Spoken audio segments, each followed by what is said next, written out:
This is KGW News at Sunrise.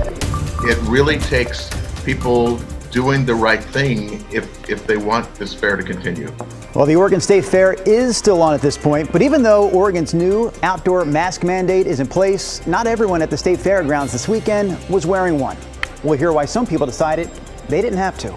And we get perspective from a local nonprofit with experience helping refugees resettle in Oregon as Afghan families prepare to arrive here later this week. Plus, we have the very latest on Tropical Storm Ida as this system moves inland over Mississippi. This is one of the strongest storms to make landfall here in modern times. The storm has caused widespread damage and power outages with more than 1 million people in the dark this morning.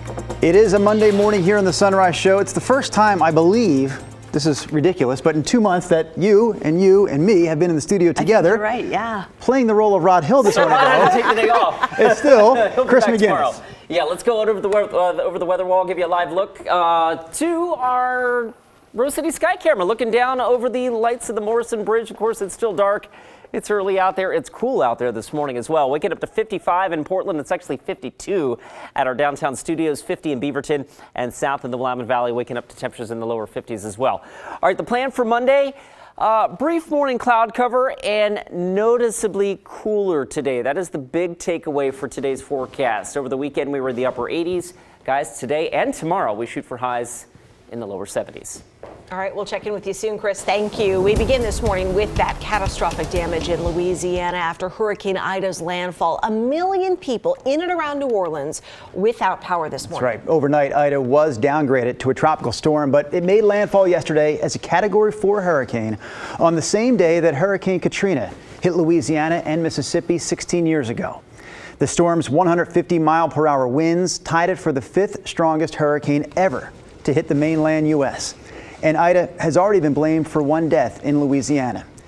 We'll continue to track what is now Tropical Storm Ida throughout our show this morning as we watch it move through West Mississippi. Turning now to one of the big headlines here at home. A test for Oregon's new outdoor mask mandate in crowded places. It's happening at the Oregon State Fair because not all visitors are complying. Tim Gordon has more on that and on a vaccine clinic at the fair. The Oregon State Fair is a popular place on opening weekend, but walk through the crowd and you see the outdoor mask mandate is not so popular. On Sunday afternoon, it appeared about half the crowd was ignoring it, including Kayla Sattler, here with a couple of unmasked friends. Her response to the governor's mandate. No, I'm fully vaccinated. Why should I have a mask? Why should I need a mask? You know, I did my part. I got vaccinated. I should be able to choose whether I want a mask or not. Nearby, signs point out a COVID vaccine clinic happening inside an event hall. Unlike the masks, this is going smoothly. Healthcare workers have been vaccinating 50 to 60 people a day since Friday. Yeah, we were a little hesitant. We didn't really see much of a reason. For some, like Brianna and Michael Robinette, the vaccine mandate for certain workers got them in. I worked for the hospital, so it became a mandate, and that's where I went from there. It was a matter of me getting the shot or a livelihood, so that's why I chose. I was not mandated, but I was here to support him and go ahead and get it. Just better safe than sorry. They tell us business at this vaccination clinic ebbs and flows throughout the day. And wouldn't you know it, right at closing time on a Sunday evening, about a half dozen people came in to get their vaccines. And a good thing for people to remember is you're not fully vaccinated until 2 weeks after your final dose. So for Johnson & Johnson, that's great because 2 weeks from today, you're fully vaccinated. Josh Frankie says all 3 vaccine types are available here, and he is glad to see people getting them. Back outside, the music is playing and people are having fun. But it is no fun for fair organizers trying to get people to mask up. They tell them coming in, offer masks for those without, and remind them again when they can. It really takes people doing the right thing if they want this fair to continue. The best version of this classic American State Fair is only possible with your help. Please, while you're at the Oregon State Fair, please wear your mask. In Salem, Tim Gordon, KGW News. All right, Let's get to 3 more quick things to know about COVID, and the first one is pretty grim. 2 Oregon counties have requested refrigerated trucks from the state to hold the bodies of those who died from COVID. Tillamook County on the coast reported 8 deaths this month, which is more than in the previous 18 months of the pandemic. It only has 1 funeral home, and it was over capacity. Their truck arrived on Friday. Josephine County in southern Oregon, where Grants Pass is, has also asked for a truck. Number 2, a large crowd gathered at Washington's Capitol in Olympia over the weekend to protest vaccine mandates for school and healthcare employees. Some in the group claim the loss of workers who do not want to get the vaccine would cripple the state. Washington requires most state employees, healthcare workers, and educators be fully vaccinated by October 18th, or they'll lose their jobs. There are no exemptions. And number 3, the Portland Marathon is coming up October 3rd, and they announced everyone at the race will be required to show proof of vaccine. If not, you have to have a negative COVID test within 72 hours of the race. People will also be required to wear a mask at the expo, packet pickup, the start and finish lines, and the post-race party. Those are 3 things to know about COVID this morning. All right, from there we get to the latest in the Middle East. The full U.S. withdrawal from Afghanistan is set to happen by midnight tomorrow. But with less than 48 hours at this point, hundreds of American citizens and thousands of others who want to leave the country are still on the ground there. So today, there's an urgent push to get them out.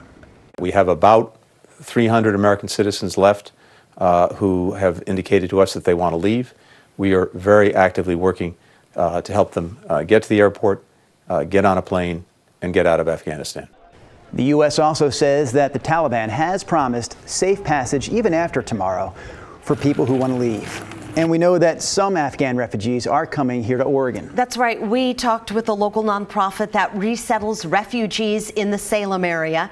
It's called Salem for Refugees. And for days, Luke Glaze has been waiting for word on an Afghan family of 10. One of them was an interpreter for the U.S. military, so they received a special immigrant visa. Just heard today that the family has made it out, so we were kind of on pins and needles there for a while, just wondering if the family would make it. And we just heard that they have made it out, and so we're expecting them to arrive in Salem just in the next couple of days. Meanwhile, the Portland-based Ecumenical Ministries of Oregon is expecting Afghan families to get here as soon as next week. To learn how you can support both nonprofits, we have more information on our website, kgw.com. Okay, here's something fun. For the second year in a row, the Portland Art Museum and Northwest Film Center will be host to the exclusive Venice VR Expanded. VR stands for virtual reality, and it's the extension of the famed Venice Arts Festival or Film Festival. The show will offer attendees the chance to watch 37 exclusive VR projects with those virtual reality goggles. So after you pick your headset, you can experience the projects competing for the grand jury prize of Best VR Work, Best Experience, and Best Story. The program includes 23 projects, and 12 of them, the Best Of, launched last year. You're actually in the story. So whether you're a character or whether it's a first-person adventure where you're going through caves, or the one I'm most excited about, you're on the International Space Station with the astronauts. You're not just watching passively, you're actively a part of the story. Looks so cool, right? The Venice VR Expanded experience kicks off Wednesday. It runs through September 19th. Each ticket you can buy on the Portland Art Museum website for $35. One more local story before we get to Monday's forecast. This is about a restaurant that used to serve customers in North Portland, there on Mississippi Avenue. It's now reopening this week in a new neighborhood. Talking about Quantrell, which spent about 5 years at its old spot before deciding to move to the Hosford Abernathy neighborhood in southeast Portland. There was a soft opening for friends and family this weekend, and the restaurant says it'll be ready for everyone this Wednesday. Chef-driven, farm-to-table, tasting menus, composed plates, hyper-local, working with farms, including our own farm, Abbey Road Farm, getting some produce from there as well. It's our winery as well. We've got a lot going on down there and helping us out up here. The masks may not always match the shirts there, by the way. It did in that case. If you want to check it out, call ahead for a reservation. For now, the restaurant is requiring proof of vaccination, masks when you're not at your table, and social distancing. Ooh, look at those drinks and the way they put the plates together. Look really, really pretty. Good for them. Okay, Chris, I know you are really busy back there in the Weather Center. You've been tracking Ida, but also our local forecast. And our local forecast is actually pretty quiet, so I'm happy to bring you that right as we look live right now from our Rose City Sky Camera down on the lights of the Morrison Bridge, lit up in blue and gold this morning, celebrating the 30th anniversary of Ukraine independence. You know, there's a organization, lightthebridge.org, right? The Willamette Light Brigade that goes around changing the lights and the light display on the Morrison Bridge. So that is the theme for today's Morrison Bridge lighting. All right, 56 degrees last check at PDX. It's 50 right now in Beaverton. King City waking up to 49. It's chilly in some parts of Western Oregon. It's even chillier across the eastern part of the state. Baker City right now waking up to 39 degrees. We had kind of a warm weekend with temperatures in the upper 80s to low 90s. We won't be anywhere near that the next couple of days. Cool front driving on through British Columbia right now. That will increase the onshore flow today, and that will mean, well, a couple of things. One, the temperatures are going to be quite a bit cooler, so let's check that out first. Futurecast has noontime temperatures generally in the mid to upper 60s up and down the I-5 corridor, and we finished the day right around 73, 74. And keep in mind, you know, these are a good 12 to 15 degrees cooler today compared to yesterday. And as we check out Futurecast, you'll see we may also see a little patchy cloud cover, might even squeeze out some drizzle at the coast today. And we'll do the same thing again on Tuesdays. So that'll be reflected in the Tuesday forecast. All right, the next 7 days break down like this. Cooler with clouds this morning and Tuesday morning, 73 both days. We start to climb the ladder a little bit on Wednesday, and then looking forward to the weekend. Temperatures warming up. We remain dry, guys, through probably Saturday. Sunday, not sure about yet. I'll show you what I mean coming up in just a few minutes. All right, sounds good, Chris. Thank you.